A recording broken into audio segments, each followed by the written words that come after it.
Hello and welcome to this course on mobile marketing. Here's a quick overview of what we'll be covering in this course. First, we'll discuss why mobile marketing is so important to your business, no matter what industry you're in.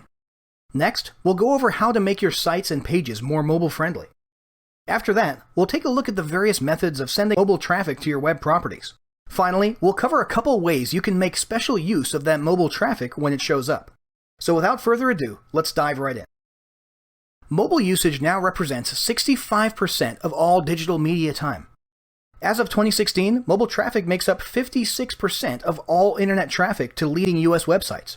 In response to this, 68% of businesses now have a mobile marketing strategy, and by 2019, mobile advertising will represent 72% of all US digital ad spend. But it's not just businesses that are catching on. Consumers are starting to expect more too.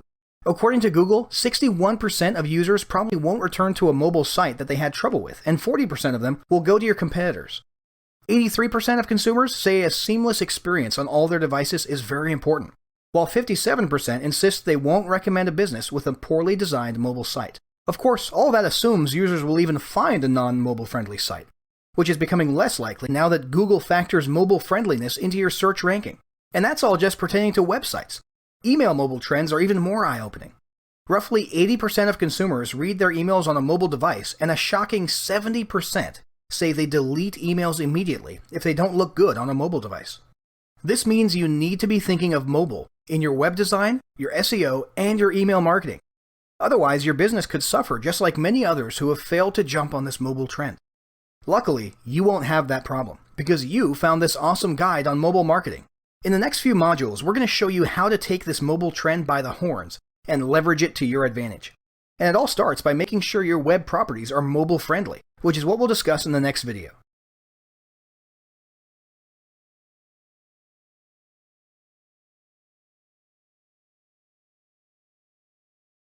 The mobile marketing journey starts with making sure your web properties are mobile friendly. This is important for a few reasons. Firstly, it provides a positive and enjoyable experience for your visitors and customers, making them more likely to return to your site and more likely to speak and think highly of your business. Secondly, it caters to the fact that pretty soon a majority of your visitors will in fact be on mobile devices, if they aren't already. Thirdly, it'll help you get found on search engines.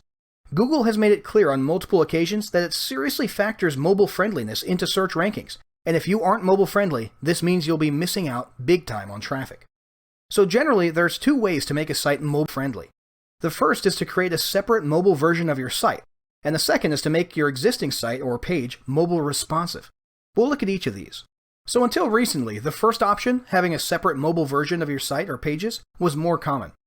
Companies were either hiring people to build separate mobile sites from scratch on one hand, or on the other hand, they'd rely on certain site builders or content management systems that would conveniently auto-generate and update a mobile version in real time when things were added to their desktop version. For most independent internet entrepreneurs, it was the latter option, of course. For example, on your desktop site, you could add a headline to your homepage, and then a button, and then a cool background photo, and then a new navigation option to a new page, and poof, the mobile version of your site would immediately have an easily visible version of that headline, an easily tappable version of that button, and in the case of the photo, it would either shrink it and place it above or below your other elements, or it would leave it as a background, but it wouldn't really look right on vertically held devices, or simply hide the image on the mobile version altogether. As for the navigation option that was added, it would be added to a special mobile drop-down menu. Examples of the website builders or CMSs that did this, and maybe still do, are Weebly, Wix, and many others. So that basically worked out okay, but there were a few problems. In many cases, not all the functionality would be available on the mobile version of the site. Entire buttons, options, and elements would be missing either because the designers wanted to keep things minimalistic, or because the mobile web building platform they used didn't allow certain things. Many users didn't like this and made a habit of going straight to the bottom of any mobile page they found and looking for a desktop version link so they could simply enjoy the desktop version by pinching and zooming on their device. The other problem from a designer perspective was that it was difficult to fully translate the business's brand image and feel, and the full force of the desktop website presentation, like that stunning background image, onto these clunky, bulky, narrow mobile versions. Also, there were some problems with handling the ever-increasing number of mobile devices, from phones to tablets with varying screen sizes. For example, you might have people on full tablets getting stuck on weird, stretched-out mobile versions of sites on one hand, while other people with mini tablets might find themselves on the full desktop version of some sites. Adding the proper scripts to properly identify incoming traffic devices and redirect them to the appropriate version of the site simply became a pain in the neck. And this was complicated even more by the fact that many users had different preferences. Maybe the mini tablet owner did in fact prefer to pinch and zoom on the desktop versions. Maybe the elderly full tablet user who didn't always have his or her reading glasses handy preferred the larger, bulky, minimalist layout of the mobile site stretched to fit the full tablet's biggish screen. Point is, there was no way to make everybody happy, and few options for flexible multi-device friendliness. Then, along came responsive web design. So the question was this: rather than have two versions of a site and struggle to please the vast numbers of new screen sizes and devices, what if you could have just one version of your site that could then magically shrink and adjust in direct response to the size of the screen that it was being viewed on? The industry produced what were called responsive sites, and they immediately caught on. Depending on what type of CMS you use today, the mobile responsiveness might vary. An ideal responsive site will do the following. Headlines, paragraphs, and text in general will have their font size and layout adjusted to look perfect on any screen and fill it from left to right. Background images, depending on the settings chosen, such as centered versus stretched, will adjust themselves appropriately to be reasonably visible on all devices. Image elements will shrink to fill the screen from left to right. Other elements like buttons or product images that may be arranged in a left-to-right multi-row matrix or grid on a desktop site are rearranged to be stacked on top of each other in a way that fits any mobile device. For example, if you have 12 product images, each with a buy button below it, arranged in 3 rows of 4 images, then on a mini tablet, those rows might be adjusted to 6 rows of 2 images. And on a smartphone, they might become a single column of one stacked on top of the other, while keeping their original left-to-right sequence or order and keeping the respective buy button under each image. And all this happened automatically on the same site with no effort required on the website owner's part. Get the picture? Now you see why responsive caught on so quickly, right? Now, responsive design isn't without its own cons and kinks, and some businesses still find that a separate mobile site still works better. So definitely sit down and determine which route is best for your business. Bottom line, look at your various options out there and come up with a plan to get your websites and landing pages mobile-friendly ASAP.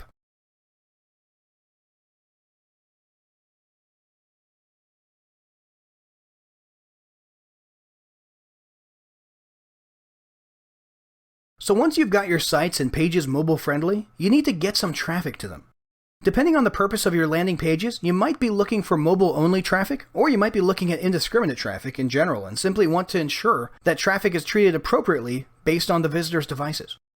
In many cases, if your goal is something mobile-specific, like collecting people's primary, best email addresses and real names via a mobile opt-in tool like HallRoad Mobile Leads, then you'll literally want only mobile traffic coming to your landing pages. We'll focus on free and paid methods of driving exclusively mobile traffic first, then indiscriminate traffic methods. So let's say you're trying to collect super high quality email leads because you're tired of low open rates, fake email addresses, and all that jazz.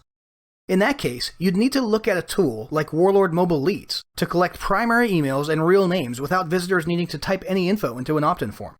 Problem is, tools like that only work on mobile devices, so you don't really want to send desktop traffic to a page where you're using a tool like that. Likewise, perhaps you're trying to branch out into SMS text message marketing and you want users who see an SMS sign-up offer to be on their mobile devices when they see it. Point is, sometimes you're going to want exclusively mobile traffic. There's a couple ways to do this. Firstly, you can use paid ads that run only on mobile. The high-end version of this would be paid native ads on social media platforms like Facebook or Twitter. These ads, while slightly more expensive, can actually be the most cost-effective because of the quality of traffic they send. We won't go into great detail on how to create these ads since that's not the focus of this guide, but feel free to check out our other guides on Facebook and Twitter paid ads for more details. Suffice it to say, there's a very clear option in the creation process for these ads where you can choose to display the ad for mobile users only. Choose that option and all your traffic will be mobile. Another paid option is to use mobile-specific ad networks like BuzzCity or AdModa.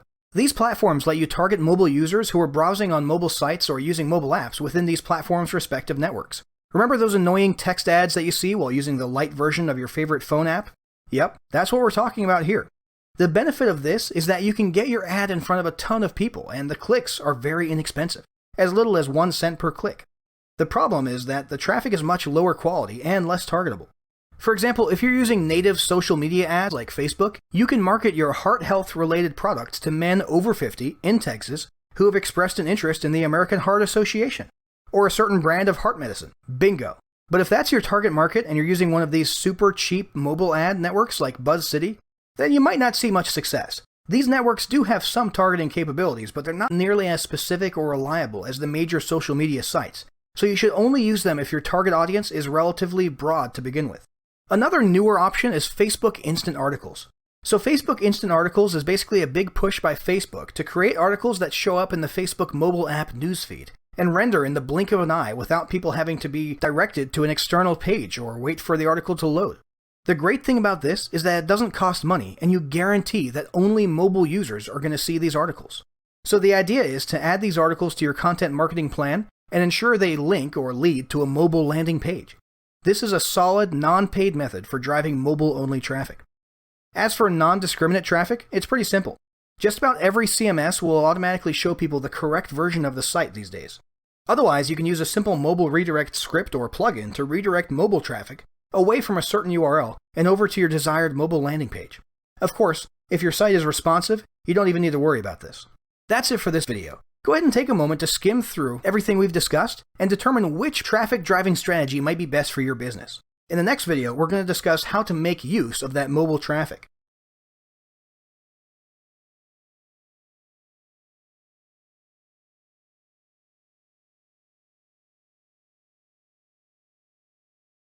After you've got some mobile traffic coming your way, you might be inclined to make specific use of it. Now, the first general use of mobile traffic is more or less passive. That is, you get a good SEO boost from having a mobile site which has mobile traffic coming to it and staying on it because they enjoy it, rather than bouncing away within seconds because it's not mobile friendly, which hurts your SEO. The second use of having mobile traffic coming to a mobile friendly page is simply a positive brand image. Having an attractive mobile site reflects well on your business, makes people more likely to return, and makes them more likely to speak highly of you and share your business. This, of course, results in other things like mobile users clicking on your phone number to call your business or finding your opt-in forms or order buttons. But there's another, much more practical and specific way to make use of mobile traffic that hardly anyone talks about. And the reason nobody's talking about it is because it's brand new. This is literally a brand new state-of-the-art concept that was just introduced around early 2016. And it's still not very well known by most marketers. You see, it can be advantageous knowing what device people are on when they view your properties because of the different ways you can leverage those devices. Did you know that if a person's mobile device is prompted to send or prepare an outgoing email, by default, that email will come from whichever email account they designated as their primary email in their phone settings? This is a mobile-specific concept. Well, if you have mobile traffic, you can use a tool like Warlord Mobile Leads to actually create a little opt-in button that, when tapped, creates a pre-filled outgoing email with your choice of subject and body text, such as "please send me the free report" or something like that. And when the user hits send, that primary email address is added to your email marketing or autoresponder mailing list, along with their real name. Now, I'll give you a moment to rub your eyes and make sure you just read that correctly. Yes, this means you can leverage mobile traffic to ensure your opt-ins and leads are actually people's real primary email addresses and real names. This means your marketing emails end up in an inbox that is actually checked several times per day, and you can personalize subject lines with people's names. Now, that personalization has already been shown by itself to increase open rates by 29% and increase the profitability of your email campaigns by 73%, while the overall effect of collecting primary email addresses and real names together via Warlord Mobile Leads has been shown to increase open rates by a whopping 533%. And no, that's not a typo. Now, email marketing and high-quality list building are not the focus of this particular guide, so we'll stop there. You can always check out our guides on list building and email marketing if you want more details on those. But the point is, if you're going to get mobile traffic, you might as well find a way to specifically leverage it. So, we've covered a lot about mobile marketing today.